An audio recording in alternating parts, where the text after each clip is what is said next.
আসসালামু আলাইকুম প্রিয় শিক্ষার্থী। আসসালামু আলাইকুম। আশা করছি সবাই অনেক ভালো আছেন, সুস্থ আছেন, নিরাপদে আছেন।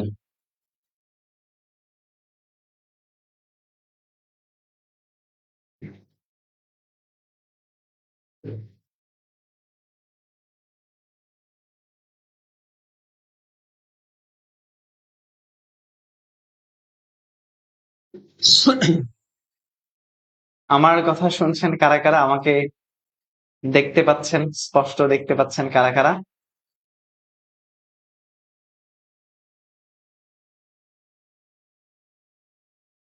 ওকে। হ্যাঁ, আমাদের সাথে অনেকেই যুক্ত হয়ে গেছেন দেখতে পাচ্ছি। আমার কথা শোনা যাচ্ছে কিনা জানা।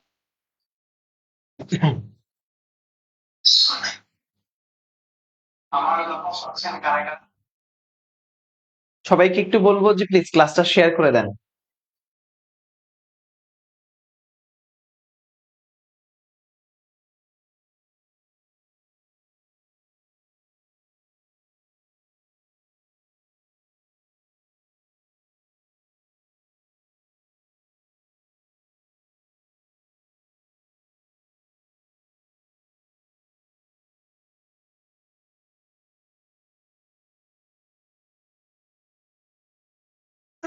ওকে, আমাদের সাথে অনেকে যুক্ত হয়ে গেছেন। আবু রায়হান যুক্ত হয়েছেন। হ্যাঁ, রুমিন রুবা যুক্ত হয়েছেন। অর্ণব স্যার পেজ থেকে অনেকে যুক্ত হয়েছেন। হ্যাঁ, অর্ণব স্যার পেজ থেকে অনেকেই যুক্ত হয়েছেন। সবাই একটু কমেন্ট করবেন, বাকি যারা আছেন সবাই একটু ঝটপট কমেন্ট করবেন। অর্ণব স্যার পেজ থেকে যারা আছেন, অর্ণব স্যার পেজ থেকে যারা আছেন সবাই একটু কমেন্ট করবেন। অর্ণব স্যার পেজ থেকে যারা আছেন সবাই কমেন্ট করবেন।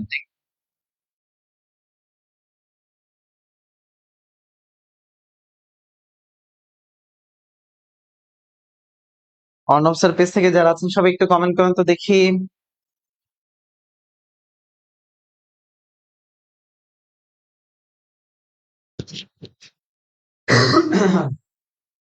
ওকে, ওকে, অনেকেই যুক্ত হয়েছেন আমাদের সাথে, আলহামদুলিল্লাহ। যে যে পেজে আছেন কমেন্ট করুন, ইনশাআল্লাহ আমরা আজকে আমাদের যে এই যে Arnab GK model test, special model test যে বইটা আছে, Arnab GK special model test যে বইটা, আমরা এই বইটার উপরে ধারাবাহিকভাবে আপনাদের ক্লাস নিব বলেছিলাম।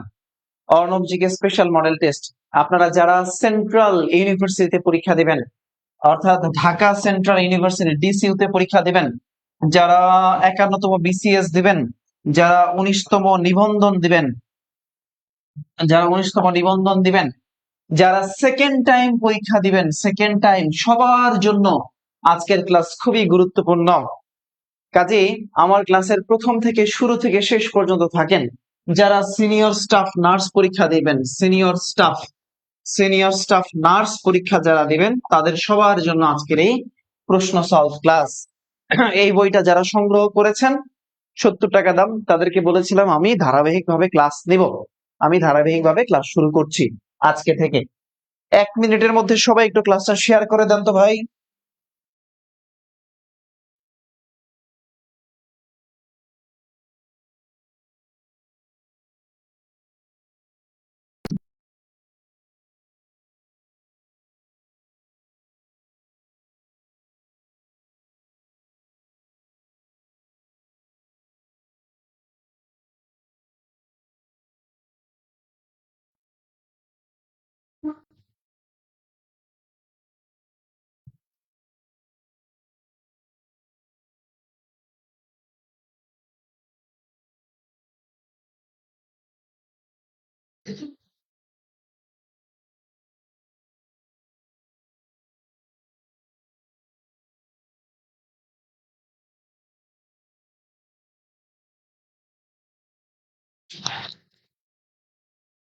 ওকে, থ্যাংক ইউ সো মাচ। যারা আমাদের সাথে 121 জন শিক্ষার্থী যুক্ত হয়েছেন, আলহামদুলিল্লাহ, মাশাআল্লাহ, মাশাআল্লাহ।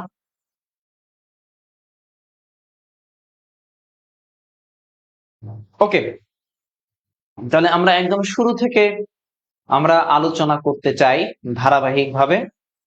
আমাদের যে মডেল টেস্ট 1 আছে সেই মডেল টেস্ট 1 থেকে আমরা একটু আলোচনা করতে চাই। আলহামদুলিল্লাহ। ওকে, 1 নম্বর মডেল টেস্ট। আমাদের 1 নম্বর মডেল টেস্ট বইয়ের পেজ নাম্বার হলো 12। আমাদের প্রথম দিকে সাম্প্রতিক মডেল টেস্ট আছে। ওকে, চলেন 1 নম্বর মডেল টেস্ট থেকে আমরা আলোচনা করতে চাই। সবাই অর্ণব স্যার পেজে একটু চলে আসেন। অর্ণব স্যার পেজে একটু সবাই চলে আসেন।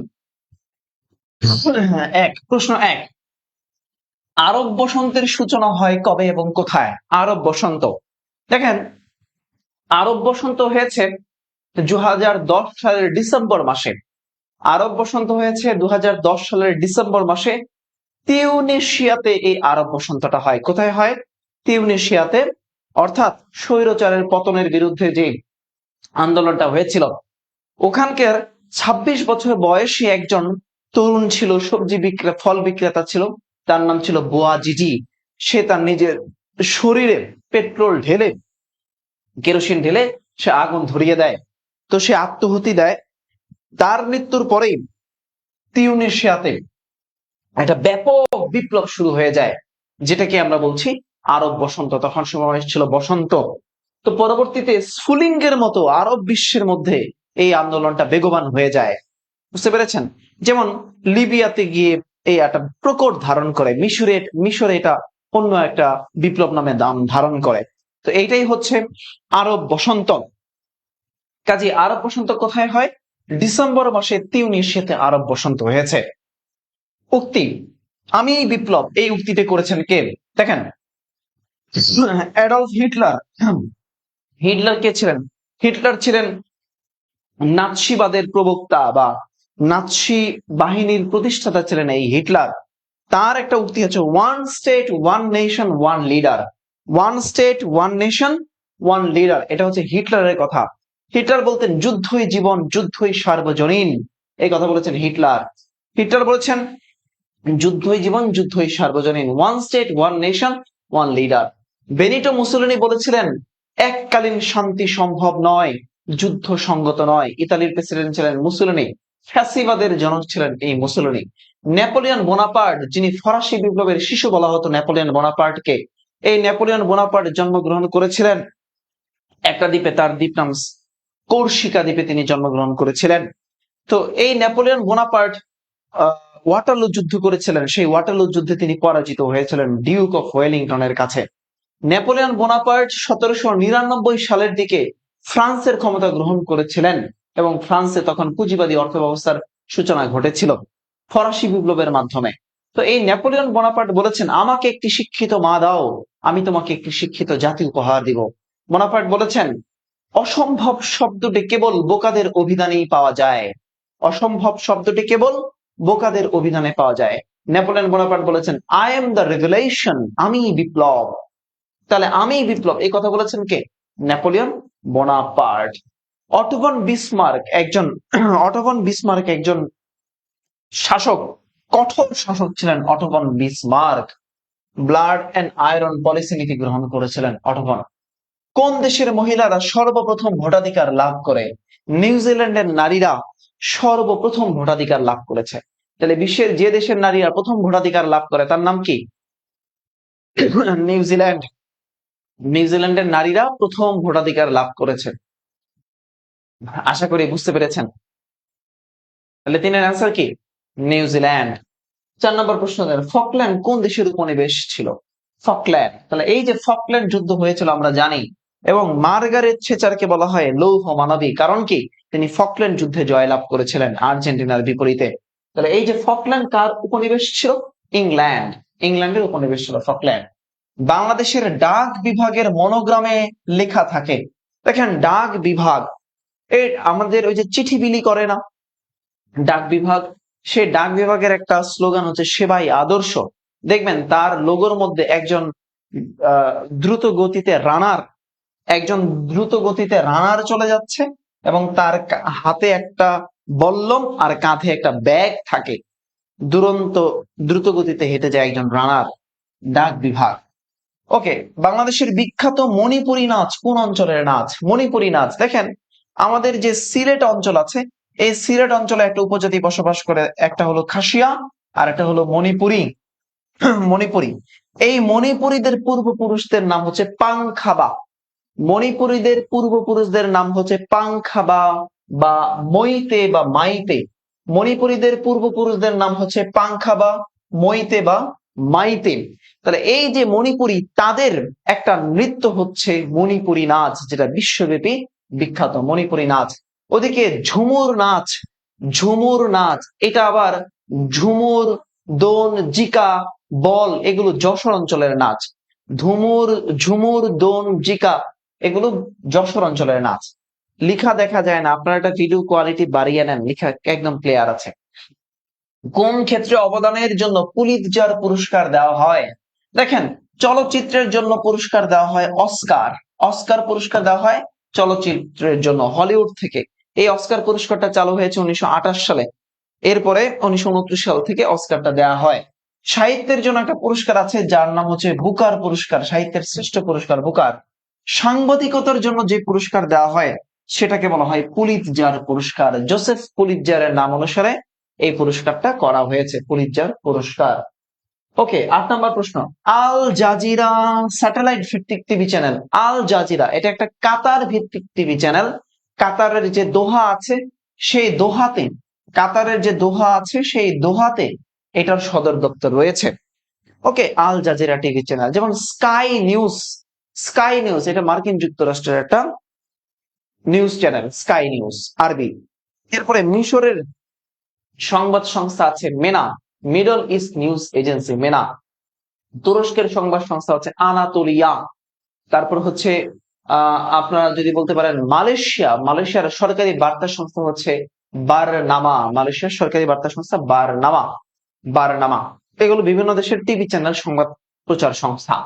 তাহলে আল জাজিরা কোন দেশ ভিত্তিক? কাতার ভিত্তিক টিভি চ্যানেল। এই সদর দপ্তর রয়েছে কাতারের দোহাতে। ওয়াটারলু যুদ্ধ সংঘটিত হয় কাদের মধ্যে? একটু আগে বলছিলাম যে ডিউক অফ ওয়েলিংটন এবং ওয়াটারলু যুদ্ধ, ডিউক অফ ওয়েলিংটন এবং নেপোলিয়ন বোনাপার্টের মধ্যে ওয়াটারলু যুদ্ধটা হয় এবং নেপোলিয়ন বোনাপার্ট এই যুদ্ধে পরাজিত হয়। পরবর্তীতে তাকে নির্বাসনে দেওয়া হয়েছিল এই যুদ্ধে পরাজয় করার কারণেই। ওকে, 10 নম্বর প্রশ্ন। হরমুজ প্রণালী যুক্ত করেছে কাদেরকে? হরমুজ সাম্প্রতিক সময়ে ইরান, যুক্তরাষ্ট্র, ইসরায়েল যুদ্ধ ব্যাপক আলোচিত এবং হরমুজ প্রণালী আলোচিত। এবং হরমুজ প্রণালী দেখেন, এই হরমুজ প্রণালী কাকে যুক্ত করেছে?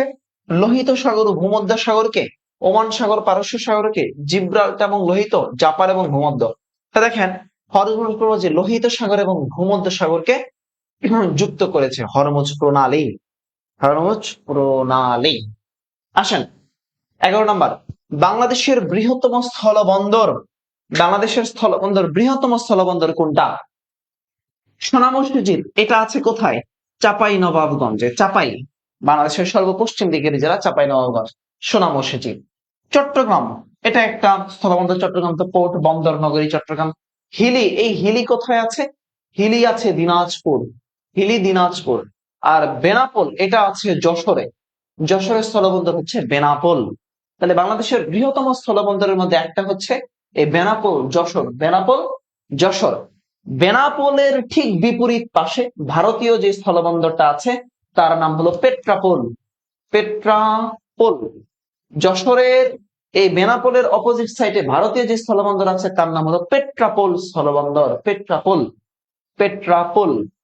ওকে, বেনাপোল কোথায় আছে? যশোরে।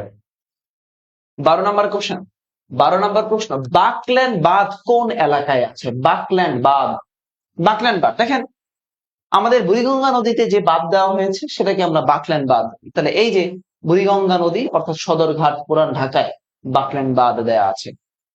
আসেন, সিবিআই কোন দেশের অবস্থিত? সিবিআই কোন দেশের? CBI central bureau of investigation. CBI কোন দেশের? ভারতের, ভারতের পুলিশ সংস্থা CBI, central bureau of investigation, CBI. Okay, 1 থেকে 13 পর্যন্ত ক্লিয়ার? 1 to 13 clear? ওকে, আমাকে একটু বলবেন অর্ণব স্যার পেজ থেকে যারা আছেন বা অন্যান্য পেজ থেকে যারা আছেন, আপনাদের সবার কাছে কি অর্ণব জিকে এই স্পেশাল মডেল টেস্ট আছে? আমরা এই স্পেশাল মডেল টেস্টটা আগামী 1 মাসের মধ্যে শেষ করবো ইনশাআল্লাহ। আগামী 1 মাস আমরা 20 দিনে শেষ করব আর 10 দিনে রিভিশন দিব। আমরা 10 দিনে রিভিশন করবে ইনশাআল্লাহ। তো এই মডেল টেস্টটা এটা বাংলাদেশের সব জায়গায় পাওয়া যাচ্ছে, মাত্র 70 টাকা দাম এটার। এখানে সাম্প্রতিক বাংলাদেশ বিষয়াবলী, আন্তর্জাতিক, ভূগোল, সুশাসন, নৈতিকতা, বিসিএস এর বিগত প্রশ্ন সবগুলাই এটা যুক্ত আছে এই আমাদের অর্ণব স্পেশাল মডেল টেস্টে। সব জায়গায় পাওয়া যাচ্ছে। নীলক্ষেত, বাংলা বাজার, রকমারি, আমরা এই মডেল টেস্ট ধরেই আলোচনা করছি। ওকে, 10 নম্বর প্রশ্ন। 10 নম্বর প্রশ্ন কি বলেছে? হরমুজ প্রণালী যুক্ত করেছে কাকে? ওমান সাগর এবং পারস্য উপসাগরকে হরমুজ প্রণালী যুক্ত করেছে। ঠিক আছে, তো ওমান সাগর এবং পারস্য উপসাগরকে হরমুজ প্রণালী যুক্ত করেছে। ও আমি ভুল বলছিলাম, আগে অন্যটা বলেছিলাম। হ্যাঁ, ওমান উপসাগর এবং পারস্য উপসাগর কারেক্ট করে নেন, ওমান উপসাগর এবং পারস্য উপসাগরকে।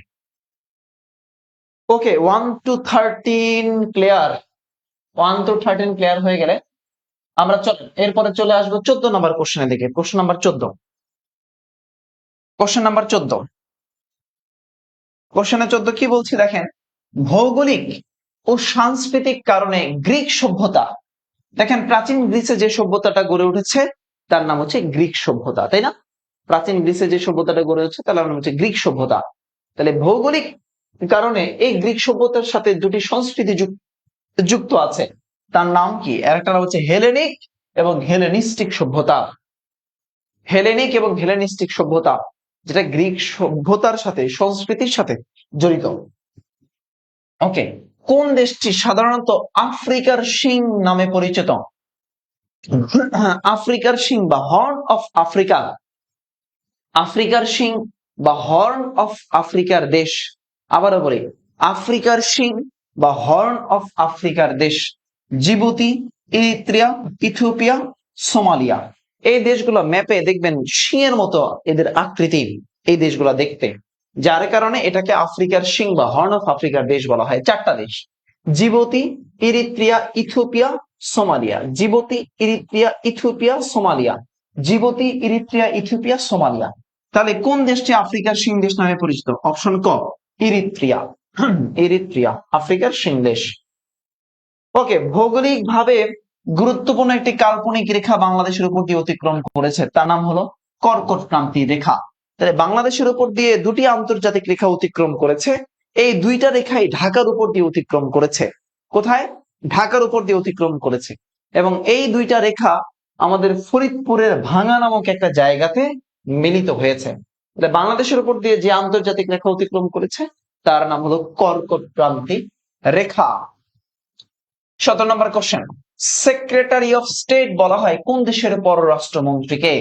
সেক্রেটারি অফ স্টেট, তাহলে মার্কিন যুক্তরাষ্ট্রের যে পররাষ্ট্রমন্ত্রী, মার্কিন যুক্তরাষ্ট্রের যে পররাষ্ট্রমন্ত্রী তাকে বলা হয় secretary of state. Secretary of state. এবং মার্কিন যুক্তরাষ্ট্রের যে প্রেসিডেন্ট হন তার যে স্ত্রী হয় তাকে বলা হয় ফার্স্ট লেডি। কি বলা হয়? First lady. তাহলে মার্কিন যুক্তরাষ্ট্রের পররাষ্ট্রমন্ত্রীকে কি বলা হয়? Secretary of state.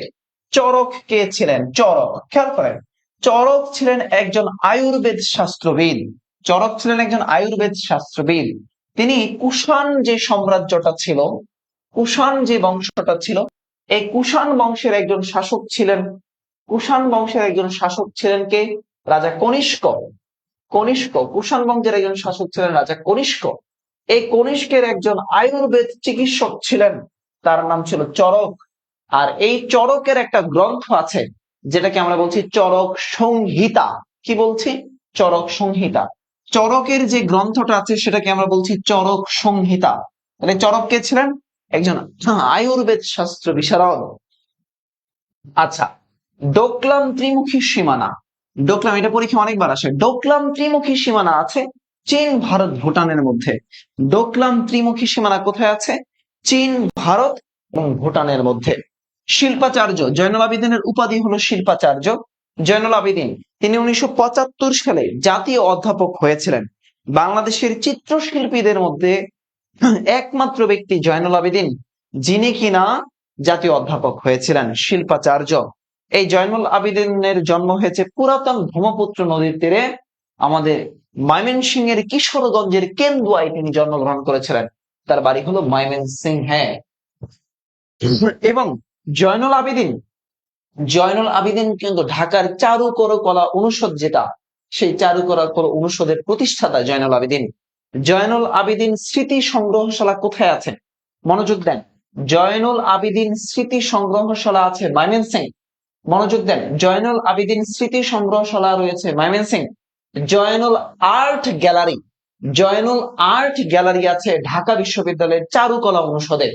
তাহলে জয়নুল আবেদিন স্মৃতি সংগ্রহশালা আছে ময়মনসিংহ। জয়নুল আর্ট গ্যালারি, কি gallery? Zainul art gallery Dhaka বিশ্ববিদ্যালয়।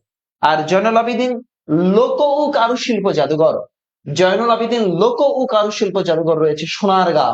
কোথায় আছে? সোনারগাঁ। এই জয়নুল আবেদিনের সর্বশেষ চিত্রকর্ম ছিল দুই মুখ। জয়নুল আবেদিনের সর্বশেষ চিত্রকর্ম হচ্ছে দুই মুখ। তিনি ঢাকার পিজি হাসপাতালে তিনি মারা গিয়েছিলেন এবং তাকে সমাহিত করা হয় আমাদের ঢাকা বিশ্ববিদ্যালয়ের কেন্দ্রীয় মসজিদ প্রাঙ্গণে।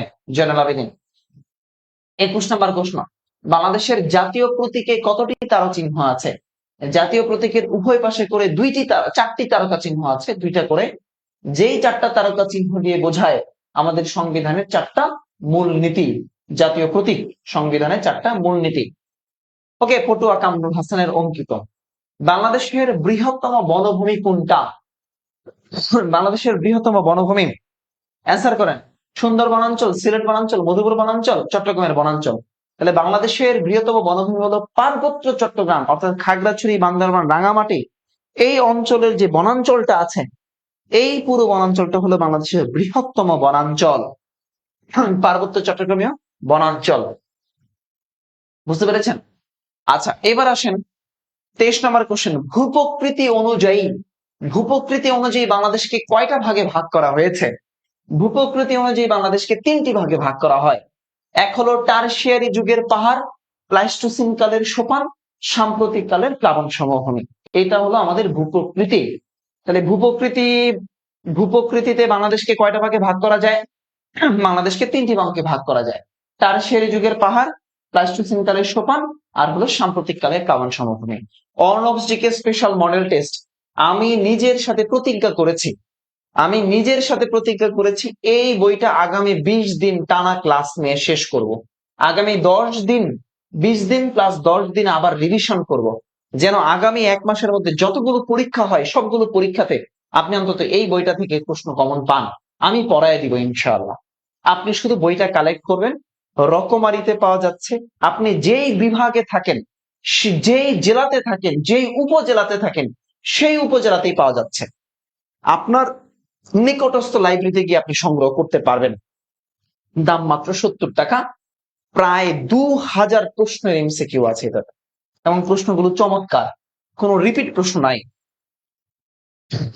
আন্তর্জাতিক শিশু পল্লীর প্রতিষ্ঠাতাকে? আন্তর্জাতিক শিশু পল্লীর প্রতিষ্ঠাতা হচ্ছে হারম্যান মেইনার। আপনারা দেখবেন ঢাকাতে একটা স্কুল আছে হারম্যান মেইনার স্কুল। আন্তর্জাতিক শিশু পল্লীর প্রতিষ্ঠাতাকে হারম্যান মেইনার। ওকে, ইরানের আইনসভার নাম কি? বিভিন্ন দেশের পার্লামেন্টের নাম, যেমন ইসরায়েলের আইনসভার নাম হচ্ছে নেসেট, আফগানিস্তানের আইনসভার নাম হচ্ছে লয়া জিরগা, ভুটানের আইনসভার নাম হচ্ছে পার্লামেন্ট, জাপানের আইনসভার নাম হচ্ছে ডায়েট, রাশিয়ার আইনসভার নাম হচ্ছে স্টেট ডুমা, আবার মার্কিন যুক্তরাষ্ট্র আইনসভা 2 কক্ষ বিশিষ্ট উচ্চ কক্ষ আর হচ্ছে নিম্ন কক্ষ। তাহলে ইরানের আইনসভার নাম হচ্ছে মজলিস। আইনসভার নাম কি? মজলিস। ইসরাত জাহান বলছে কত নম্বর মডেল টেস্ট করাচ্ছেন? স্যার আমি 1 নম্বর মডেল টেস্ট করাচ্ছি। 1 নম্বর মডেল টেস্ট ডান। মডেল টেস্ট 1 ডান। সবাই কমেন্টে একটু লিখবেন মডেল টেস্ট 1 ডান। আপনাদের কাছে অনুরোধ, সবাই একটু কমেন্টে লিখেন মডেল টেস্ট 1 ডান। মডেল টেস্ট 1 ডান। সবাই একটু লিখেন মডেল টেস্ট 1 ডান। দেখি সবাই একটু কমেন্ট করেন তো, মডেল টেস্ট 1 ডান। সবাই একটু লিখেন মডেল টেস্ট 1 ডান।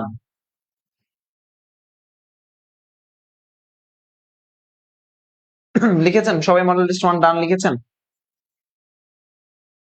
ওকে, আমার এখানে অনেক সিনিয়র স্টাফ নার্স নিয়োগ পরীক্ষা দেবেন ভাইয়া আপুর, আপনাদেরকে বলতেছি সুন্দর করে চমৎকার করে আপনি বইটা সংগ্রহ করবেন, এরপরে বাকিটা পড়ানোর দায়িত্ব আমার, আর ক্লাসটা শেয়ার করে দেন।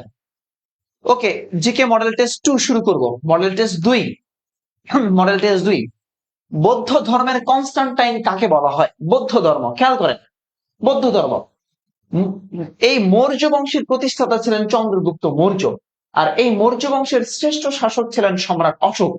অশোক বৌদ্ধ ধর্মকে বিশ্ব ধর্মে পরিণত করার চেষ্টা করেছেন, এবং এই সম্রাট অশোককে, মৌর্য বংশের শ্রেষ্ঠ শাসক সম্রাট অশোক, তাকে বলা হয় এই বৌদ্ধ ধর্মের কনস্টান্টাইন। তাহলে প্রশ্ন, বৌদ্ধ ধর্মের কনস্টান্টাইন বলা হয় কাকে? সম্রাট অশোককে। সম্রাট অশোক তার সময় রাজধানী স্থাপন করেছিলেন মহাস্থানগড়ে। মৌর্য বংশের শ্রেষ্ঠ শাসক তিনি, মৌর্য বংশের কি শ্রেষ্ঠ শাসক। এদিকে চন্দ্রগুপ্ত মৌর্য, তিনি হলেন মৌর্য বংশের প্রতিষ্ঠাতা। গৌতম বুদ্ধ, এই গৌতম বুদ্ধ হচ্ছেন, এই গৌতম বুদ্ধ হলেন বৌদ্ধ ধর্মের প্রবর্তক হচ্ছেন গৌতম বুদ্ধ। বৌদ্ধ ধর্মের প্রবর্তক কে? গৌতম বুদ্ধ, বৌদ্ধ ধর্মের প্রবর্তক। ওকে, একক হিসেবে বাংলাদেশের বৃহত্তম বন কোনটা?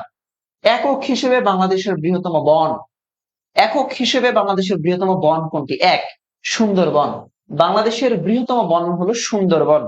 এই সুন্দরবন বাংলাদেশের 5টি জেলাতে অবস্থিত। সুন্দরবন বাংলাদেশের কয়টা জেলাতে আছে ভাই? 5টা জেলাতে সুন্দরবন অবস্থিত। বাগেরহাট, সাতক্ষীরা, খুলনা, বরগুনা, পটুয়াখালী। বাগেরহাট, সাতক্ষীরা, খুলনা, বরগুনা, পটুয়াখালী। বাগেরহাট, সাতক্ষীরা, খুলনা, বরগুনা, পটুয়াখালী, এই 5টা জেলাতে সুন্দরবনটা আছে। সুন্দরবন, খেয়াল করেন, সুন্দরবন 2টা দেশে আছে, বাংলাদেশ এবং কোথায়? বাংলাদেশ এবং ভারতে আছে। এই সুন্দরবনের ভেতর দিয়ে প্রবাহিত নদীর নাম হচ্ছে হারিয়াভাঙা। হারিয়াভাঙা, রায়মঙ্গল, শেলা। হারিয়াভাঙা, রায়মঙ্গল, শেলা। হারিয়াভাঙা, রায়মঙ্গল এবং শেলা, এগুলো সুন্দরবনের ভেতর দিয়ে প্রবাহিত নদী। তাহলে বাংলাদেশের একক বন হিসেবে সুন্দরবন। এই সুন্দরবনের আয়তন হচ্ছে 10,000 বর্গ কিলোমিটার। এর মধ্যে বাংলাদেশ 66% পেয়েছে। বাংলাদেশ কি পেয়েছে? 66% পেয়েছে। ওকে, আর এদিকে শালবন, এই শালবন কোথায় আছে? শালবন আছে আমাদের কুমিল্লাতে, কুমিল্লার শালবন। একক বন হিসেবে বৃহত্তম বন সুন্দরবন, যাকে বাংলাদেশের ফুসফুস বলা হয়। বাংলাদেশের ফুসফুস বলা হয় সুন্দরবন। আর এই সুন্দরবনটা বাংলাদেশের প্রথম রামসার সাইট, 1992 সালে রামসার সাইট হিসেবে স্বীকৃতি পেয়েছে সুন্দরবন। ওকে, বর্তমানে ইসরায়েলের আদিবাসীরা কাদের বংশধর? খেয়াল করেন, এই যে ইসরায়েল আছে, এই ইসরায়েলরা কাদের বংশধর? আপনারা জানেন, ইসলামের ইতিহাস অনেকে জানেন। তাহলে এই ইসরায়েলরা বর্তমানে কাদের বংশধর? এটা হচ্ছে হিব্রু। হিব্রু আছে না, এই হিব্রু কিন্তু ভাষাও আছে। বিশ্বের সবচেয়ে প্রাচীন ভাষা হলো হিব্রু ভাষা, হিব্রু। ওকে, 4 নম্বর প্রশ্ন, সমুদ্র আইন বিষয়ক আন্তর্জাতিক আদালত কোন দেশে অবস্থিত? সমুদ্র আন্তর্জাতিক আদালত, international tribunal for the law of the sea. International tribunal for the law of the sea, আন্তর্জাতিক সমুদ্র বিষয়ক যে আদালত আছে সেটা কোথায় আছে? অ্যান্সার করেন, সে আদালত আছে কোথায়? হেগ নেদারল্যান্ড না হামবুর্গ জার্মানি? হেগ নেদারল্যান্ড নাকি হামবুর্গ জার্মানি? তাহলে এই যে হামবুর্গ জার্মানি, জার্মানির হামবুর্গ, এই আদালত থেকেই কিন্তু বাংলাদেশ এবং মিয়ানমারের মধ্যে সমুদ্র বিজয় হয়েছে 2012 সালে। বাংলাদেশ এবং মিয়ানমারের মধ্যে সমুদ্র বিজয় হয়েছে কবে? 2012 সালে রায় দিয়েছিল এই ITLOS আদালত, যেটা হামবুর্গ জার্মানিতে অবস্থিত। আর ভারত বাংলাদেশের মধ্যে রায় দিয়েছিল PCA আদালত, পার্মানেন্ট কোর্ট অফ আরবিট্রেশন, যেটা অবস্থিত হেগ নেদারল্যান্ড আদালত। আচ্ছা, মুজিবনগর সরকারের ডাক টিকিটের ডিজাইনার কে ছিলেন? ওকে, ডাক টিকিটের ডিজাইনার কে ছিলেন? বিমান মল্লিক। ডাক টিকিটের ডিজাইনার ছিলেন বিমান মল্লিক। 6 নম্বর প্রশ্ন, 6, কত সালে ওয়াটারলু যুদ্ধ সংঘটিত হয়?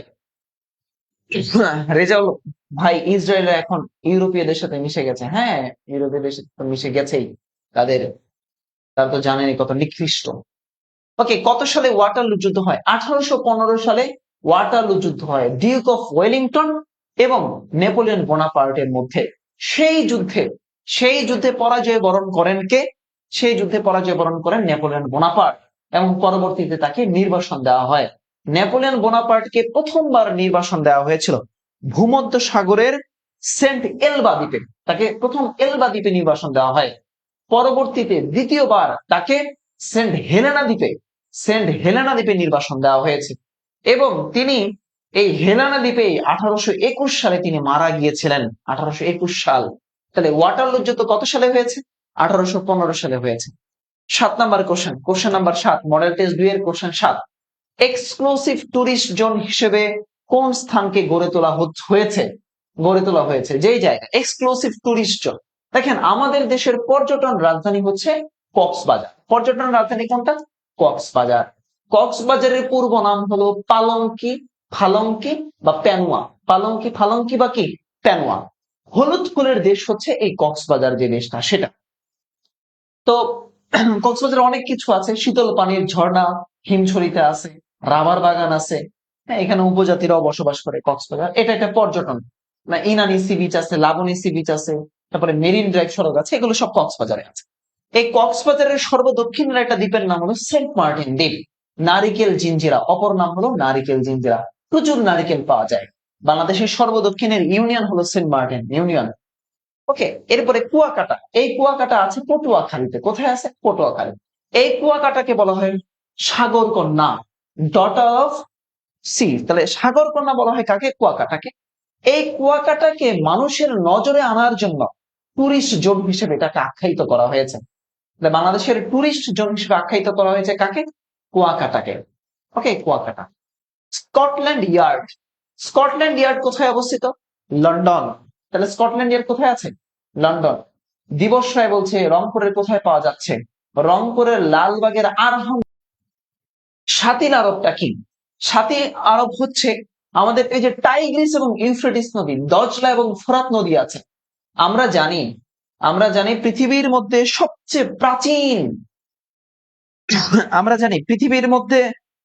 সবচেয়ে প্রাচীন যে সভ্যতাটা গড়ে উঠেছিল তার নাম হচ্ছে মেসোপটেমীয় সভ্যতা। ইরাকে গড়ে উঠেছিল। টাইগ্রিস নদী, ইউফ্রেটিস নদীর মধ্যবর্তী অঞ্চল হলো মেসোপটেমীয় সভ্যতা।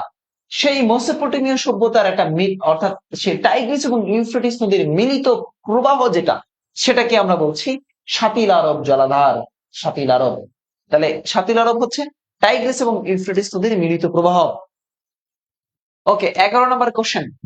পাপুয়া নিউ গিনি বিশ্বে সবচেয়ে বেশি ভাষা প্রচলিত আছে যে দেশে? বিশ্বে সবচেয়ে বেশি ভাষা প্রচলিত আছে যে দেশে তার নাম হলো পাপুয়া নিউ গিনি। 841টারও অধিক ভাষা আছে পাপুয়া নিউ গিনির। এই স্বাধীনতার আগে পাপুয়া নিউ গিনি হচ্ছে অস্ট্রেলিয়ার উপনিবেশ, অস্ট্রেলিয়ার অধীনে ছিল, উপনিবেশ ছিল অস্ট্রেলিয়ার। তাই স্বাধীনতার আগে পাপুয়া নিউ গিনি কোন দেশের? এই অস্ট্রেলিয়ার ছিল, অধীনে ছিল। বাংলাদেশের কোন শহরকে প্রথম সাইবার সিটি হিসেবে ঘোষণা করা হয়েছে? সাইবার সিটি, খেয়াল করেন, সাইবার সিটি। আমাদের যে সিলেট অঞ্চল আছে, সিলেট জেলা বিভাগ আছে, এই সিলেটের পূর্ব নাম হচ্ছে জালালাবাদ বা শ্রীহট্ট। সিলেটকে বলা হয় বাংলাদেশের প্রথম ওয়াইফাই নগরী এবং প্রথম সাইবার সিটি। তাহলে বাংলাদেশের প্রথম ওয়াইফাই নগরী, প্রথম সাইবার সিটি হিসেবে পরিচিত সেটা হলো সিলেট। আর আমাদের ঢাকা, তো আমাদের ঢাকার মেইন ঢাকা শহর। চট্টগ্রামকে আমরা বলছি 12 আউলিয়ার শহর। আর রাজশাহীকে বলছি সিল্ক সিটি। কি সিটি? Silk city.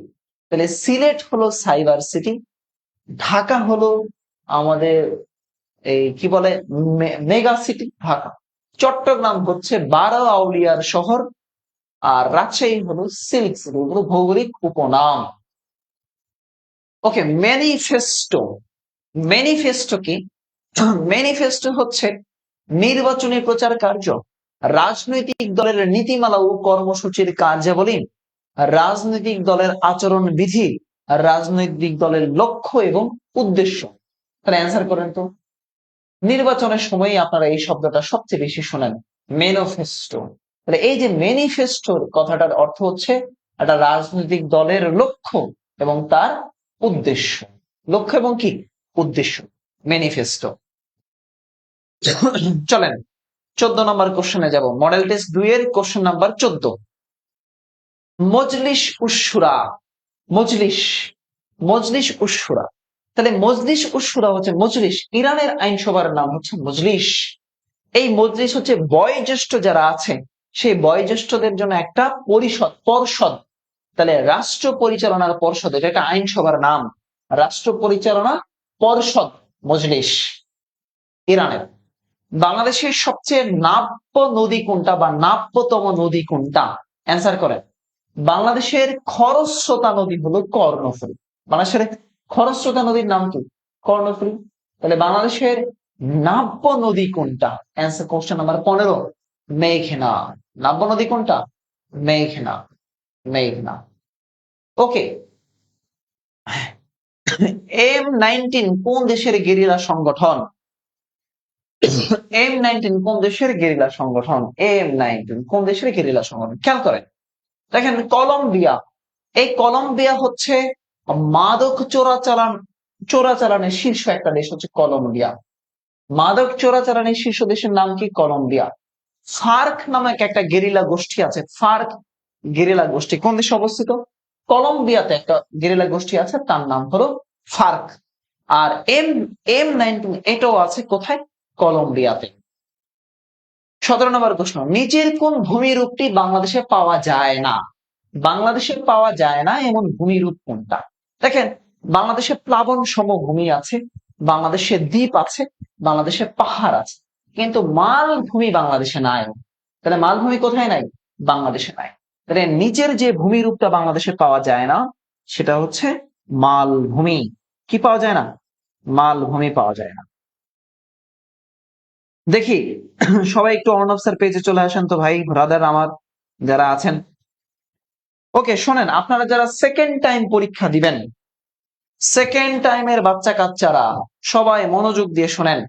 আপনারা যারা সেকেন্ড টাইম পরীক্ষা দিবেন, এইচএসসি 25 ব্যাচ, এইচএসসি 25 ব্যাচ, আমাদের সেকেন্ড টাইম ডেডিকেটেড ব্যাচে ভর্তি চলছে। বই সহ আমাদের কোর্সে ভর্তি চলছে। 3500 টাকা কোর্স ফি অফারে আপনি চাইলে, যদি চান, তাহলে আমাদের এই কোর্সে ভর্তি হতে পারবেন। বাংলা, ইংরেজি, সাধারণ জ্ঞান, ম্যাথ, আইকিউ সব পড়াবো অ্যাডমিশনের জন্য। সেকেন্ড টাইমার্স যারা আছেন এবং এইচএসসি 26 যারা ফার্স্ট টাইমার আছেন তাদেরও ভর্তি চলছে, বই সহ এবং বই ছাড়া। আমাদের ব্যাচে ভর্তি হলে আমরা এক সেট বই আপনাকে পূর্ণাঙ্গ বাংলাদেশের যারা জনপ্রিয় লেখক তাদের বই দিব, আমাদের নিজস্ব তত্ত্বাবধানে বই দিব ইনশাআল্লাহ। জাস্ট ভর্তির জন্য অর্ণব স্যার পেজে একটা মেসেজ দিবেন। ওকে, চলেন এই যে একটু এদিকে আসেন। ম্যাডোনা 43 কি? ম্যাডোনা 43, দেখেন, ম্যাডোনা 43 1943 সালে বাংলায় ভয়াবহ দুর্ভিক্ষ হয়। এই দুর্ভিক্ষের উপর যে চিত্রকর্ম আঁকা হয়েছে, এই চিত্রকর্মর নামই দেওয়া হয়েছিল ম্যাডোনা 43 বা দুর্ভিক্ষের চিত্রমালা, যেটা এঁকেছিলেন জয়নুল আবেদিন। এবং এই চিত্রকর্মটা এঁকেই তিনি আন্তর্জাতিকভাবে খ্যাতি অর্জন করেছিলেন জয়নুল আবেদিন। তাহলে ম্যাডোনা 43 হচ্ছে একটা চিত্রকর্ম, কার? জয়নুল আবেদিনের একটি চিত্রকর্ম হলো ম্যাডোনা 43। জয়নুল আবেদিনের আরো চিত্রকর্ম আছে, যেমন মন পোড়া 70, সংগ্রাম, গায়ের বধূ, এগুলো। বাংলাদেশের স্থলবন্দরের মধ্যে কোনটি সরকার কর্তৃক সরাসরি নিয়ন্ত্রণ করা হয়? সরকার কর্তৃক সরাসরি নিয়ন্ত্রণ করা হচ্ছে যে স্থলবন্দর, তার নাম কি? তার নাম হচ্ছে এই যে বেনাপোল, যশোর, এবং সেখানে কিন্তু ই গেট স্থাপন করা হয়েছে। ই গেট, ইলেকট্রনিক গেট, বুঝতে পেরেছেন? Electronic gate. CNN, CNN cable news network. CNN মানে হচ্ছে cable news network. Okay, Mutahar Hossain, Mutahar ভাই আসসালামু আলাইকুম, কেমন আছেন ভাই? মাফ করে দিয়েন, এই বছর আপনার শহরে যেতে পারি নাই। ইনশাআল্লাহ, ইনশাআল্লাহ কথা দিলাম, আপনার শিক্ষার্থীদের জন্য এই বছর ইনশাআল্লাহ নতুন ব্যাচে আসবো। সাথে থাকবেন মুতাহার ভাই, চমৎকার একজন মানুষ। আপনারা যারা এখানে যদি কেউ ঠাকুরগাঁওয়ের কোনো শিক্ষার্থী থাকেন, যদি ঠাকুরগাঁওয়ের কোনো শিক্ষার্থী থাকেন, তাহলে নার্সিং পরীক্ষা দিবেন, তাহলে নিঃসন্দেহে মোতায়ের হোসেন ভাইয়ের কোচিং সেন্টারে যেতে পারেন। আমি রেগুলার ক্লাস নেই সেখানে, রেগুলার ক্লাস নেই। আপনারা যদি কেউ অফলাইনে পড়তে চান তাহলে ঠাকুরগাঁয়ে, তাহলে আপনারা ওখানে যাবেন। সিএনএন কেবল নিউজ নেটওয়ার্ক, তাহলে এটা কোন দেশের? এটা হচ্ছে যুক্তরাষ্ট্র, সিএনএন। তারপরে জাপানের সংবাদ সংস্থা হচ্ছে কিয়োডো নিউজ। তারপরে এগুলো বিভিন্ন দেশে, যেমন চীনের সিনহুয়া, চীনের সংবাদ সংস্থার নাম হচ্ছে সিনহুয়া। বিভিন্ন দেশের সংবাদ সংস্থা। লোহিত সাগরের তীরবর্তী আরব দেশ কোনটা? ম্যাপ লাগবে পড়াইতে গেলে, আপনাদের এগুলো বেসিক পড়া থাকলে আরো ভালো হবে। দেখেন, লোহিত সাগরের তীরবর্তী দেশ সৌদি আরব, ইরান, সিরিয়া, ইরাক। অ্যান্সার আপনারা করেন তো। লোহিত সাগরের তীরবর্তী দেশ হচ্ছে সৌদি আরব। জনসাধারণ সার্বভৌম ক্ষমতার অধিকারী উক্তিটি করেছেন কে? আবারও উক্তি আসছে, জনগণ সার্বভৌম ক্ষমতার অধিকারী, এটা বলেছেন জে জ্যাক রুসো। তিনি একজন দার্শনিক, ফরাসি দার্শনিক। ফরাসি বিপ্লবের একটা স্লোগান ছিল স্বাধীনতা, সাম্য, ভ্রাতৃত্ব। এই স্লোগান লিখেছিলেন Jean Jacques Rousseau. Jean Jacques Rousseau বিশ্বাস করতেন যে মানুষ জন্মগতভাবে স্বাধীন, কিন্তু সর্বত্র এসে শৃঙ্খলিত। মানুষ জন্মগতভাবে স্বাধীন, কিন্তু সর্বত্র এসে শৃঙ্খলিত। এই কথা ভাবতেন কে? J Jacques Russo. তিনি বিশ্বাস করতেন যে একটা আদর্শ রাষ্ট্রের জন্ম হয় সামাজিক চুক্তির মাধ্যমে। একটি আদর্শ রাষ্ট্রের জন্ম হয় কিভাবে? সামাজিক চুক্তির মাধ্যমে।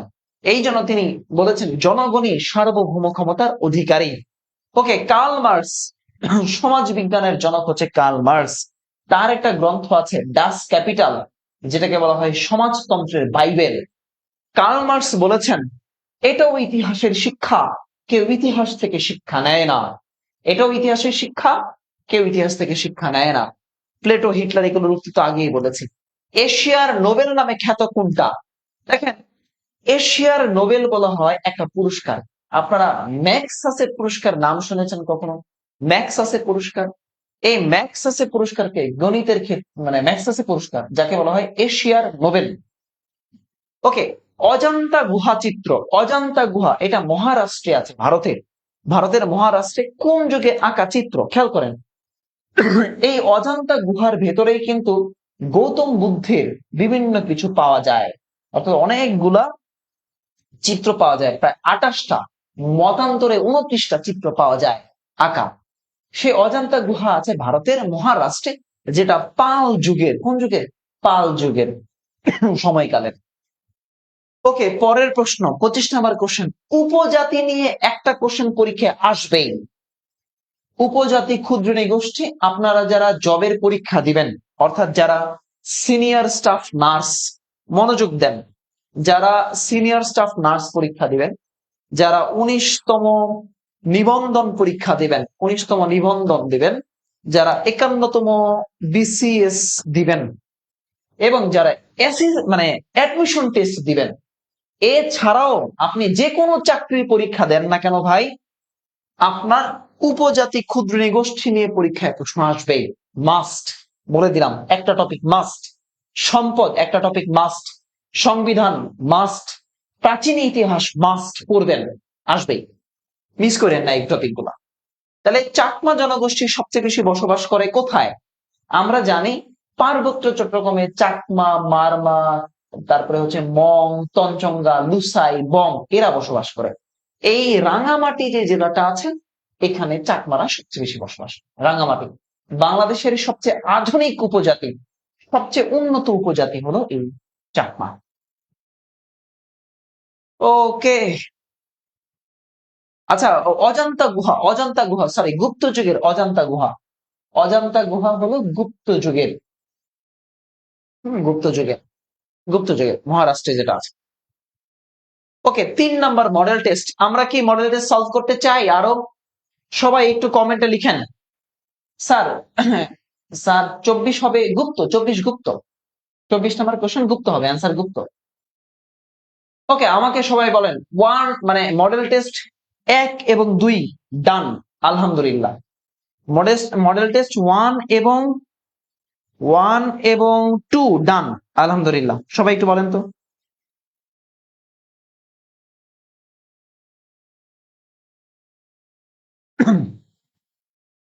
সবাই একটু আবার বলেন তো ভাই। আলহামদুলিল্লাহ, ডান। আমি ডেইলি আপনাদেরকে ফ্রি ক্লাস নিয়ে, আমি ডেইলি অন্তত প্রত্যেক দিন অন্তত 2 থেকে 3টা মডেল টেস্ট আমি সলভ করাবো আপনাদেরকে ইনশাআল্লাহ।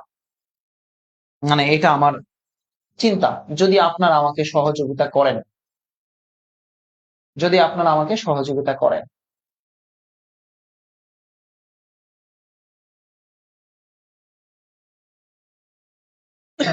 সবাই একটু একসাথে বলেন তো। শারমিন সুলতানা ক্লিয়ার বলছেন, মারুফা খাতুন চৌধুরী, আচ্ছা ফারিহা বিন বলছেন। ওকে, যারা আচ্ছা কাদের কাছে মডেল টেস্ট বইটা আছে একটু সবাই কমেন্ট করেন তো। মডেল টেস্ট বই কাদের কাছে আছে সবাই একটু লিখেন তো, যা স্যার হাতে আছে। যাদের কাছে আছে সবাই একটু কমেন্ট লিখেন তো আছে। পরে কেমন লাগছে মডেল টেস্টটা যাদের কাছে আছে। সকল লাইব্রেরিতে পাওয়া যাচ্ছে, আল্লাহ ভরসা। সবাই সংগ্রহ করে ফেলবেন কালকের মধ্যে, সবাই কালকের মধ্যে সংগ্রহ করে ফেলবেন। আমরা একসাথে সবাই ইনশাল্লাহ সলভ করবো, একসাথে ইনশাল্লাহ সলভ করবো।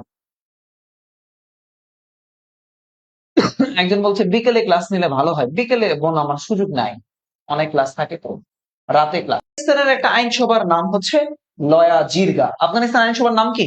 লয়া জিরগা। বাংলাদেশের সবচেয়ে খরস্রোতা নদী কোনটা? আমি আপনাদেরকে বলে দেই, নদ নদী, নদ নদী এই টপিক চাকরির প্রত্যাশী যারা 3 স্টার, নদ নদী চাকরির প্রত্যাশী ভাই বোনরা যারা আছেন, আল্লাহ রস্তে নদ নদী খুব ভালো করে পড়বেন।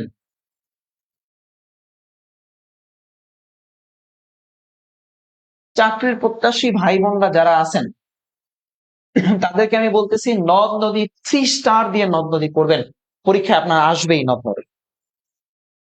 ওকে, তাহলে খরস্রোতা নদী হচ্ছে কর্ণফুলী।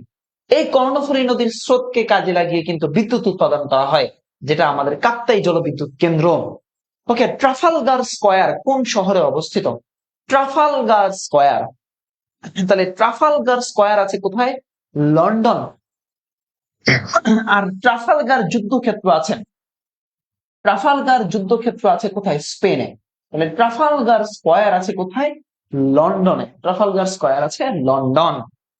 আচ্ছা 5 নম্বর প্রশ্ন, বোধিসত্ত্ব পদ্ম পানির দেয়াল চিত্র, ওই যে একটু আগে বলছিলাম না অজন্তা গুহায় যে দেয়াল চিত্র ছিল, সে অজন্তা গুহার দেয়াল চিত্রের মধ্যে একটা হচ্ছে বোধিসত্ত্ব পদ্ম পানি, এই দেয়াল চিত্রটা আছে অজন্তা গুহাতে, অজন্তা গুহায়।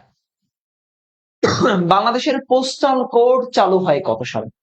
পোস্টাল কোড, ডাক বিভাগের যে কোড আছে না পোস্টাল কোড, সেটা 1986 সালে চালু হয়, ডাক বিভাগের পোস্টাল কোড।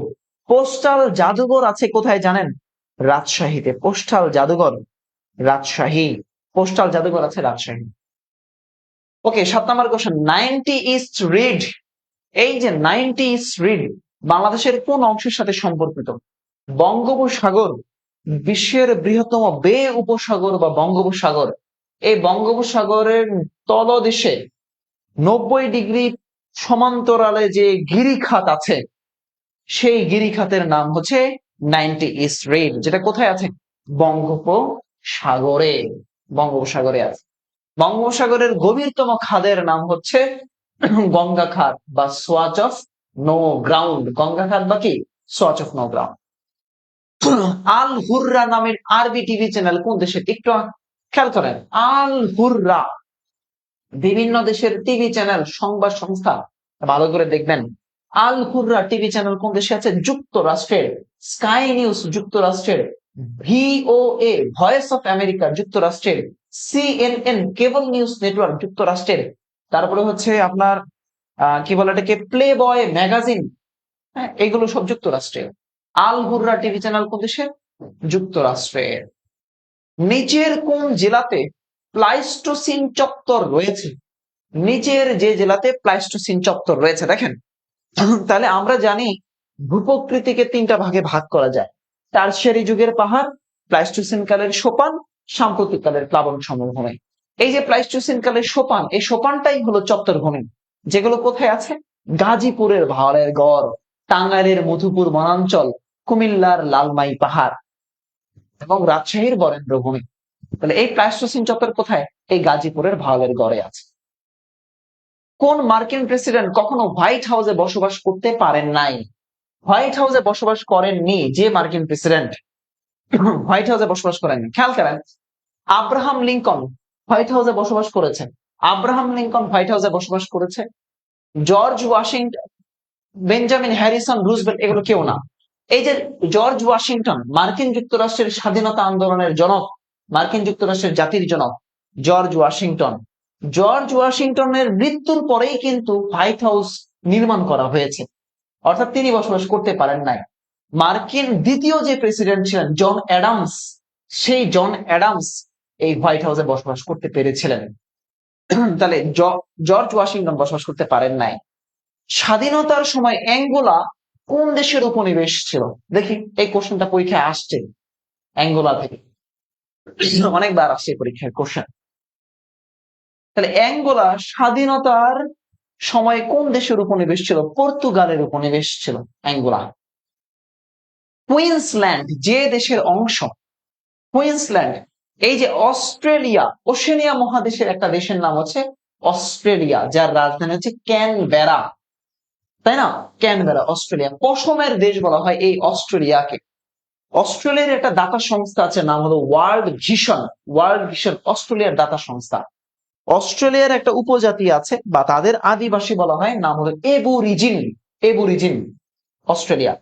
এই অস্ট্রেলিয়ার একটা অংশ হচ্ছে কুইন্সল্যান্ড। কোথায়? কুইন্সল্যান্ড। বাংলাদেশের জাতীয় প্রতীকে যে তারকা চিহ্নগুলো রয়েছে তা দিয়ে আসলে কি বোঝায়? জাতীয় প্রতীকে আমরা জানি 2টা করে 4টা তারকা চিহ্ন আছে। 72-এর সংবিধানের মূলনীতিগুলো বোঝায়: গণতন্ত্র, সমাজতন্ত্র, ধর্মনিরপেক্ষতা, জাতীয়তাবাদ, এটা বোঝায়। কোশ্চেন 13 ডান। কোশ্চেন নাম্বার 14 দেখেন, যারা বই ছাড়া আমার কাছে পড়ছেন, আপনারা যারা model test, Arnob's GK special model test যারা হাতে না নিয়ে পড়ছেন, আপনাদের খুব বেশি দিন এইগুলো মনে থাকবে না। আপনি মডেল টেস্টটা আমার সাথে সাথে প্রত্যেক দিন চ্যাপ্টার বের করবেন, এরকম করে বের করবেন, 3 নাম্বার বের করবেন, বের করে আপনি আমার সাথে সাথে দাগায় দাগায় পড়বেন, তাহলে আপনার পড়াটা থাকবে। আমি পড়ানোর পর এটা একবার রিভিশন দিবেন, তাহলে দেখবেন মাথায় থাকবে। এরপর আমি যখন এই মডেল টেস্টের উপর ফ্রিতে পরীক্ষা নিব, তখন আপনি আরেকবার পরীক্ষা দিবেন, একদম ফাটা ফাটা বানায় ফেলবে ইনশাআল্লাহ। ওকে, যারা সংগ্রহ করেন নাই তারা সংগ্রহ করবেন কিনা বলেন, কথা দেন। যদি কথা দেন যে স্যার সংগ্রহ করব, তাহলে আমি রেগুলার ক্লাস নেব। দেখি কথা দেন তো, সংগ্রহ করবেন কিনা। যদি কথা দেন তাহলে আমি রেগুলার ক্লাস নেব। আগামী কালকের মধ্যে যারা সংগ্রহ করবেন, কথা দেন। কথা দিয়ে কিন্তু কথা রাখতে হবে।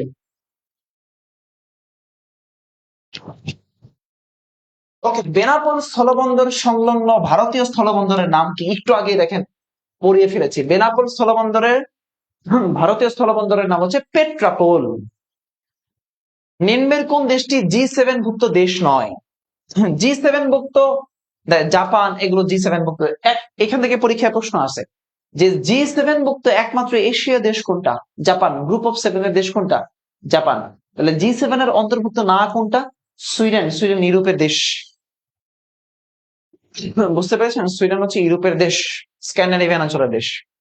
কক্সবাজার ছাড়া বাংলাদেশে আরেকটি আকর্ষণীয় পর্যটন অনুকূল সমুদ্র সৈকত আছে। কক্সবাজার ছাড়া আরেকটি সমুদ্র সৈকত আছে, সেটা কোথায়? সেটা হচ্ছে এই যে পটুয়াখালীর কুয়াকাটা। পটুয়াখালীর কোথায়? কুয়াকাটা। পটুয়াখালীর কুয়াকাটা। 17 নম্বর প্রশ্ন, সিন্ধু সভ্যতা। সিন্ধু নদের তীরে গড়ে উঠেছে যে সভ্যতা, তার নাম হলো সিন্ধু সভ্যতা। সেই সিন্ধু সভ্যতা প্রথম কে আবিষ্কার করেন? সিন্ধু সভ্যতা প্রথম আবিষ্কার করেছিলেন রাখাল দাস বন্দ্যোপাধ্যায় 1922 সালে সিন্ধু সভ্যতা আবিষ্কার করেন। আর এই সিন্ধু সভ্যতার প্রধান 2টা যে নগরী, এর নগরীর নাম হচ্ছে হরপ্পা নগরী, আর এটা হলো মহেঞ্জোদারো নগরী। হরপ্পা এবং মহেঞ্জোদারো নগরী। এই সিন্ধু সভ্যতার মধ্যে সবচেয়ে বড় অবদান হচ্ছে সিল মোহর আবিষ্কার। আর তাদের নগর ব্যবস্থা খুবই ভালো ছিল, পয় নিষ্কাশন ব্যবস্থা অনেক ভালো ছিল। এটা অলরেডি পরীক্ষায় আসছে, এই যে দেখেন, এটা কিন্তু পরীক্ষায় আসছে যে সিন্ধু সভ্যতার সবচেয়ে কি ছিল। এই যে আমাদের ন্যাশনাল ভার্সিটিতে গত 25 তারিখ প্রশ্ন আসছে, দেখেন আমি দাগিয়ে দিয়েছি। মডেল টেস্ট 13 নম্বরের 7 নম্বর কোশ্চেন, সিন্ধু সভ্যতার বৈশিষ্ট্য কি? এটা আসছে পরীক্ষায় এই ন্যাশনালে গত 25 তারিখে। আজকে হলো 28 তারিখ, 3 দিন আগে। যে সিন্ধু সভ্যতার প্রধান বৈশিষ্ট্য কি? পয় নিষ্কাশন ব্যবস্থা। ওকে, দেখেন পরের প্রশ্ন আসে, বাংলাদেশের চিত্রশিল্পীদের মধ্যে ইমেরিটাস অধ্যাপক হবার গৌরব অর্জন করেন কে? জাতীয় অধ্যাপক হয়েছিলেন জয়নুল আবেদিন, আর ইমেরিটাস অধ্যাপক হয়েছিলেন মোহাম্মদ কিবরিয়া। মোহাম্মদ কিবরিয়া। বাংলাদেশের কয়টি জেলাতে কোনো রাষ্ট্রীয় বনভূমি নেই? বাংলাদেশের মোট 28টি জেলাতে রাষ্ট্রীয় কোনো বনভূমি নাই। মগ, এই যে মগ, মগ যারা, এরা এখন বর্তমানে মারমা। মগরা পূর্বে জলদস্যু ছিল। এই মগরা বসবাস করে বাংলাদেশের কোথায়? ময়মনসিং এ তো বসবাস করে না, কারণ ময়মনসিং এ গারু, হাজং, হদি, হাদইরা বসবাস করে ময়মনসিং অঞ্চল। এই মগরা বসবাস করে বান্দরবানে। কোথায়? বান্দরবানে বসবাস করে মগ বা মারমারা বসবাস করে। মানুষ স্বভাবতই স্বার্থপর এবং আত্মকেন্দ্রিক, এই কথাটি বলেছেন কে? মানুষ স্বভাবতই স্বার্থপর, আত্মকেন্দ্রিক। টমাস হবস, প্লেটো, কোতের, লর্ড এটকনের। কে বলেছেন? মানুষ স্বভাবতই স্বার্থপর এবং আত্মকেন্দ্রিক, এই কথা বলেছেন টমাস হবস বা থমাস হবস। ওকে, আমলাতন্ত্রের প্রবক্তাকে? এটা তো পরীক্ষা প্রশ্ন আসছে, গত কয়েকদিন আগে এটা দেখলাম পরীক্ষা আসছে। এই 2-3 দিন আগেই পরীক্ষা প্রশ্ন আসলো এটা। এই যে ন্যাশনাল ভার্সিটিতে পরীক্ষায় প্রশ্ন আসছে এটা 25 তারিখে ন্যাশনাল। আমলাতন্ত্রের প্রবক্তাকে? Max Weber. যারা আমার বই পড়ে গেছেন তারা কমন পাইছেন। আমলাতন্ত্রের প্রবক্তাকে? Max Weber. সমাজতন্ত্রের জনককে? Karl Marx. রেড আর্মি কোন দেশের গেরিলা সংগঠন? তাহলে রেড আর্মি হচ্ছে ভারত না? রেড আর্মি ভারতের, এটা গেরিলা সংগঠনের নাম হচ্ছে রেড আর্মি। ও না না, সরি, ভারত না তো, রেড আর্মি জাপান না? জাপান। রেড আর্মি জাপানের একটা গেরিলা সংগঠনের নাম হচ্ছে red army. Red army Japan, red army Japan. Okay, Abu Musa দ্বীপ, আবু মুসা দ্বীপটির মালিকানা নিয়ে কোন দুই দেশের মধ্যে বিরোধ চলছে? আবু মুসা দ্বীপ, এই দ্বীপ নিয়ে দুই দেশের মধ্যে বিরোধ আছে। দ্বীপ যেমন বাংলাদেশের ভারতের মধ্যে দক্ষিণ তালপট্টি, এরকম এরকম দেখেন ইরাক এবং ইরান, সিরিয়া এবং মিশর, জর্ডান এবং সিরিয়া, সংযুক্ত আরব আমিরাত এবং ইরান। তাহলে প্রশ্ন আনসার করেন, এই যে সংযুক্ত আরব আমিরাত, ইউএই, ইউনাইটেড স্টেটস অফ আরব আমিরাত এবং ইরানের মধ্যে দ্বন্দ্ব হচ্ছে এই আবু মুসা দ্বীপ নিয়ে।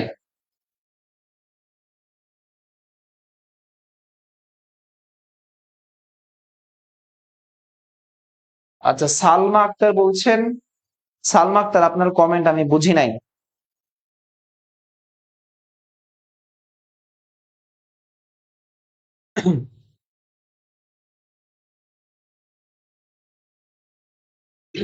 ওকে, দেখেন, আচ্ছা কি যেন বলছেন, 28-29টা কি বললেন বুঝি নাই।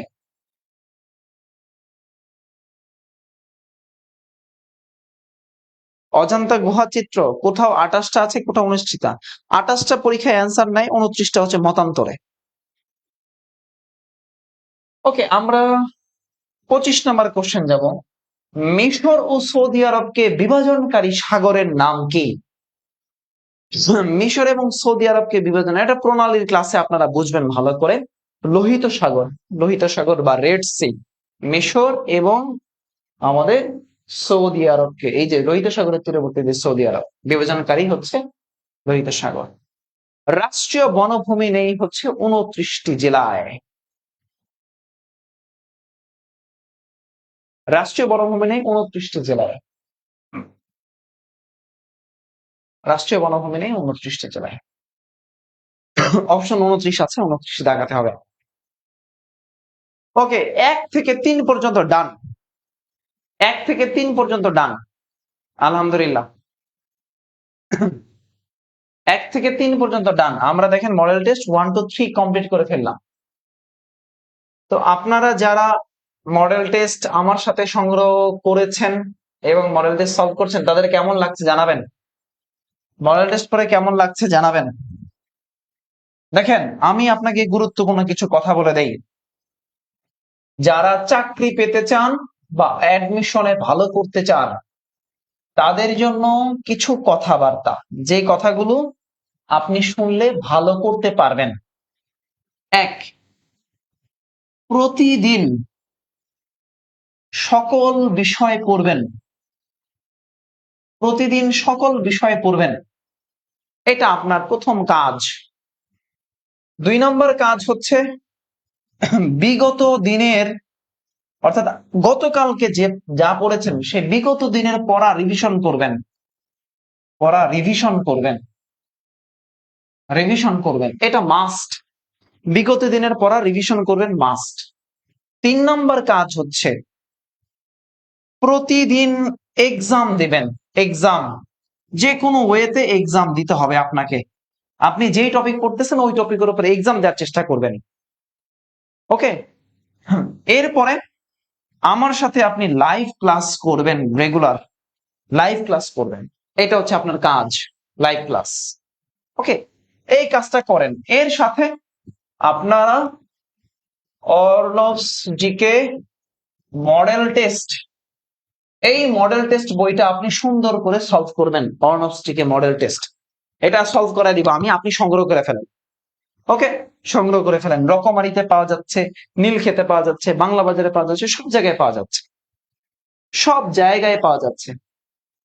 অ্যাভেলেবেল বই আছে সব জায়গায়। এর সাথে আপনারা যারা সেকেন্ড টাইম আছেন, সেকেন্ড টাইমার ভাই রে, ভালো করে না পড়লে সেকেন্ড টাইমও চান্স পাবেন না, বলে দিচ্ছি। এইচএসসি 25 ব্যাচ, আমাদের সেকেন্ড টাইমে ডেডিকেটেড ব্যাচে ভর্তি চলছে, অফারে 3500 টাকায় ভর্তি চলছে, উইথ বুক, বই সহ। আর 3000 টাকা হচ্ছে বই ছাড়া, উইদাউট বুক। ভর্তি হয়ে যান যারা অ্যাডমিশনের ক্যান্ডিডেট, বাংলা ইংরেজি সাধারণ জ্ঞান। ওকে, ইনশাআল্লাহ ভর্তি হওয়ার জন্য আপনি অর্ণব স্যার পেজে মেসেজ দিবেন, অর্ণব স্যার, অথবা আপনি 01793635815 এই নাম্বারে একটা হোয়াটসঅ্যাপে মেসেজ দিন, 01793635815। ওকে, সুমি আক্তার বলছি ইরানিদের কাছে নিষিদ্ধ দ্বীপ কোনটা ভাই? সে নিষিদ্ধ দ্বীপের নাম হচ্ছে খরক দ্বীপ। হ্যাঁ, নিষিদ্ধ দ্বীপের নাম হচ্ছে খরক দ্বীপ। ওকে, সবাই ভালো থাকেন, সুস্থ থাকেন, নিরাপদে থাকেন। যারা সিনিয়র স্টাফ নার্স নিয়োগ পরীক্ষা দিবেন তাদের জন্য শুভকামনা রইল। যারা 19তম নিবন্ধন দিবেন তাদের জন্য শুভকামনা রইল। যারা বিসিএস এর প্রস্তুতি নিচ্ছেন 51তম, তাদের জন্য আমি আছি, আল্লাহ ভরসা। আর অ্যাডমিশন টেস্টের বাচ্চা কাচ্চারা, তোমাদের সামনে হচ্ছে সেন্ট্রালের পরীক্ষা, আমার ক্লাস রেগুলার করো, বই সংগ্রহ করো, ইনশাআল্লাহ বেস্ট একটা পারফরমেন্স করে দেখাবো ইনশাআল্লাহ। ওকে, সবাই ভালো থাকেন, সুস্থ থাকেন, নিরাপদে থাকেন। আগামীকাল আবার আপনাদের সাথে দেখা হবে ইনশাআল্লাহ।